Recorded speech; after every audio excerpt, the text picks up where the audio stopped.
solar power, SPSP, is the concept of collecting solar power in outer space and distributing it to Earth.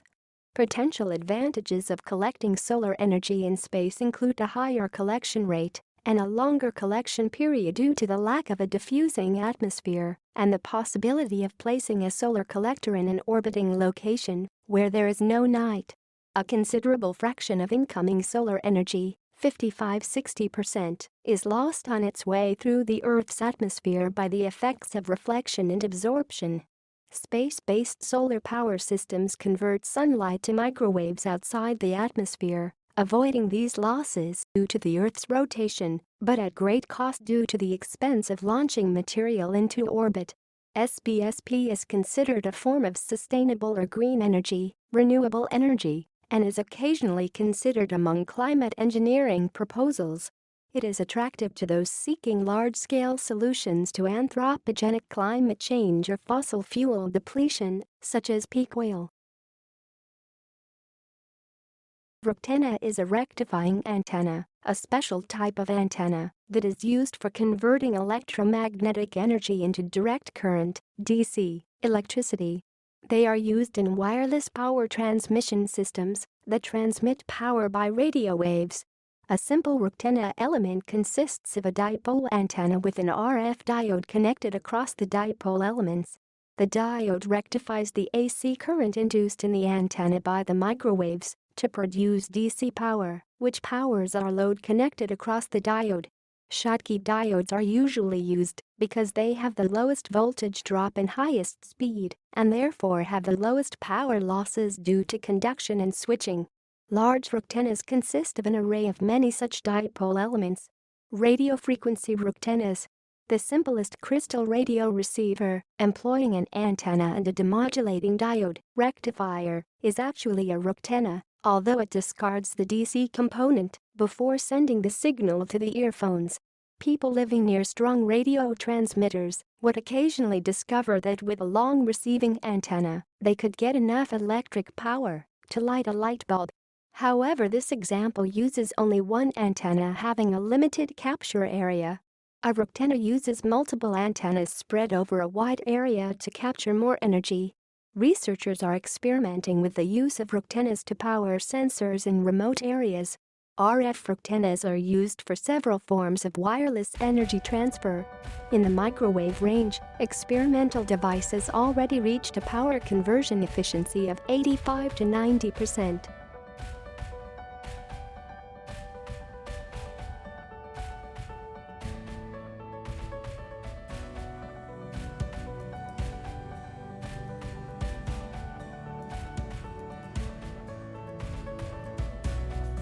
HAARP works in conjunction with cell phone towers.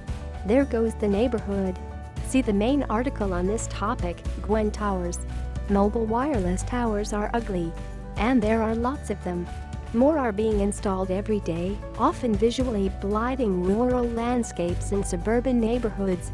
To cranks, this has nothing to do with the fact that an increasing number of mobile users created the need for more and better wireless coverage, hence, more towers needed to service them.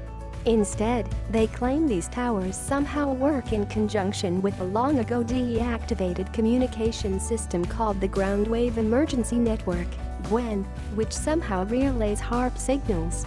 Never mind that HAARP, GWEN, and mobile wireless services were designed to work on 3 different frequencies. Cell phone towers, in fact any radio towers, have gotten mashed into a colossal unified conspiracy theory, conveniently involving every kind of fringe nonsense you could think of, including chemtrails, vaccines, yogis, alien implants, and Tesla woo. HAARP and chemtrails. See the main article on this topic, chemtrails. We know HAARP can modify the weather. If one could, don't you think they would? Weather control is godlike power. Chemtrails may be sprayed to enhance the effectiveness of these operations.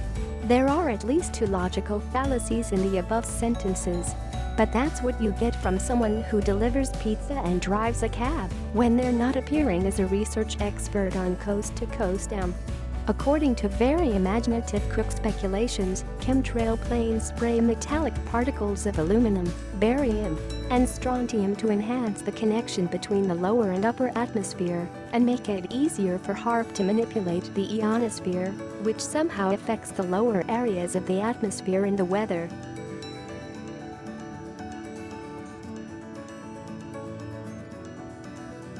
Benjamin Fulford investigates a mysterious plasma weapon seen prior to the Niigata earthquake in July 2007 in red, white and blue HAARP lights near the epicenter prior to the recent quake in China. Taiwan satellites measured a 50% drop in ionospheric energy above the Sichuan epicenter on the day before the quake. Both earthquakes targeted nuclear military facilities. Coincidence or war crime? Watch the full video to hear and see what HAARP does with electromagnetic frequencies to control weather.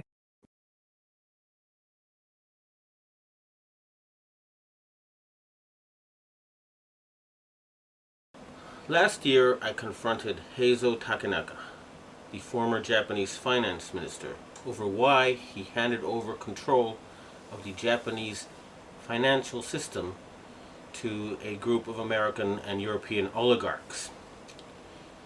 He and his envoy told me that it was because Japan had been threatened by an earthquake machine. I did not believe it at the time. However, when I started exposing some of their doings, I was told by the Japanese security police that because of what I had said on places like Rents.com, that Niigata City was going to be hit by an earthquake. 2 days later, Japan's largest nuclear reactor was the exact epicenter of 2 earthquakes, both 6.8 in magnitude. That was too much of a coincidence for me. So I started doing research and found out about HAARP, H.a.a.r.p. And I realized that they really did know how to make earthquakes. And they do it by shooting a billion-watt microwave into the ionosphere, which is the part of the atmosphere that has a lot of energy in it. That pushes the ionosphere up into outer space, and then it rebounds. And the way it rebounds can cause earthquakes. Just like an opera singer can break a glass by singing at a certain level, or by dragging your fingernails on a blackboard, you feel a weird sensation. If they adjust the vibration for the rock underneath their target site, they can do that. The same machine can also heat up subterranean water to cause earthquakes. And remember, a billion-watt microwave. What does microwave do to water? It heats it up. Now imagine if you put 1 billion watts into a tropical storm. You could make it much bigger, and you could change the direction it flows in. You know how there's high pressure zones and low pressure zones. Well, high is hot and low is cold. And the hot flows into the cold. And vice versa when there's more of the cold. So they can heat up an area and cause it to flow into a next door area. In other words, these people are capable of creating the cyclone that hit Myanmar, the tsunami that hit Indonesia, and the earthquake that hit China. Now, after the earthquakes hit Niigata, a member of the Inagawa crime family, which is based in around the U.S. Yokosuka Air Base, and members of the Inagawa family have told me that their big boss is George Bush Sr. In other words, they work for Skull and Bones. And they invited me to a so-called UFO gathering where they showed me the video of this blob. They told me it was a UFO, but it was obviously, to me anyway, a plasma weapon, or a ball of heat created by something like a billion-watt microwave. And I predicted in my blog that there would be videos of lights found above China before the earthquake. And those videos then appeared on the internet after I predicted they would. And furthermore, a Taiwanese satellite detected a 50% drop in the ionosphere, in the amount of electric energy in the ionosphere above the earthquake zone. Now, a 50% drop would be exactly what would happen with HAARP. It would push the ionosphere up, and then it would slam back down. So, it looks like the insane criminals who have taken over the US government are killing people and threatening people with earthquake weapons. It doesn't look like it. I actually have some of the proof. And I want to ask the governments of China and Russia and Japan to reveal to the world everything they know about these weapons and the use by the American forces. I would also like to ask the loyal Americans and the patriotic Americans in the Air Force to please bomb the power generator of the h.a.a.r.p stations in Greenland and Alaska so they can stop this mass murder. They've already killed 500,000 people. If we find out that the tsunami in Indonesia was caused by them, and there's a good chance because the earthquakes seem to be politically timed. They asked the Indonesian government to open the Straits of Malacca and to join in the fight against terrorism, and they refused. What happened? There was a tsunami, and suddenly they cooperated. In Myanmar, they are about to have an election. And immediately before the election it came. And guess what? Just conveniently, the US, British, and French navies are standing by with food supplies. It should take a couple of weeks to get there. What were they doing there already? And China had just succeeded in getting India to join with Russia and Brazil and other countries to join the Shanghai Cooperation Agreement or to cooperate with it. And Japan just had a very, very friendly summit meeting with China where the emperor met the Chinese leader 3 times. President Bush has not met the Japanese emperor in 8 years. Okay? So in other words, the United States is becoming isolated. And instead of being the policeman of the world, they have become the criminal of the world, the gangster of the world, the bully of the world. They have been taken over by madmen. And they have to be stopped. But we must not give them any excuse to convince the Western public to support a World War III. That's what they want, and they're not going to get it. The blueprint for HAARP, High Frequency Active Auroral Research Program. What does HAARP do? HAARP is a large antenna where we beam radio frequency energy up into the upper atmosphere, and we create on a small scale what the sun normally does. The assignment came that the Navy and the Air Force were to manage the program. Applications discussed in the patents included destroying missiles. Communications control and disruption were included. There were some other ideas both to possibly modify weather and finally to lift a portion of the upper atmosphere further out into space where hopefully it would be able to deflect missile trajectories. In 1983, I did radio tomography with 30 watts, looking for oil in the ground. I found 26 oil wells over a 9-state area, and 100% of the time was accurate with just 30 watts of power beaming straight into solid rock. HAARP uses 1 billion watts beamed straight into the ionosphere for experiments. Picture these strings on the piano as layers of the earth. Each one has its own frequency. What we used to do is beam radio waves into the ground, and it would vibrate any strings that were present in the ground. We might get a sound back like, and we'd say, that's natural gas. We might get a sound back like, and we say that's crude oil. We were able to identify each frequency. We accomplished this with just 30 watts of radio power. If you do this with 2 billion watts, the vibrations are so violent that the entire piano would shake.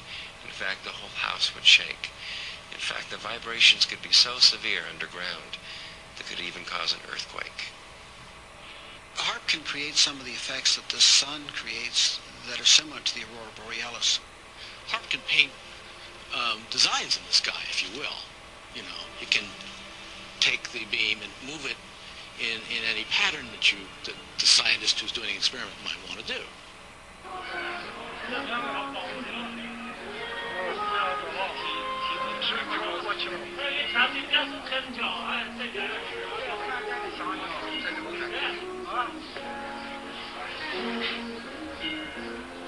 这比4上的人能要出吧？这东西是个方向问题，你转几个方向看不到。有光线。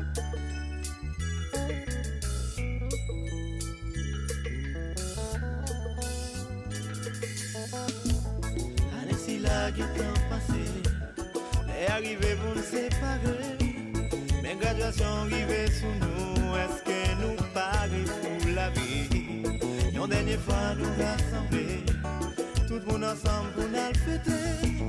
Qu'est-ce ça qui gagne de nager, pas vrai quitter lien ça cassé. Baby next, plus de bex.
L'école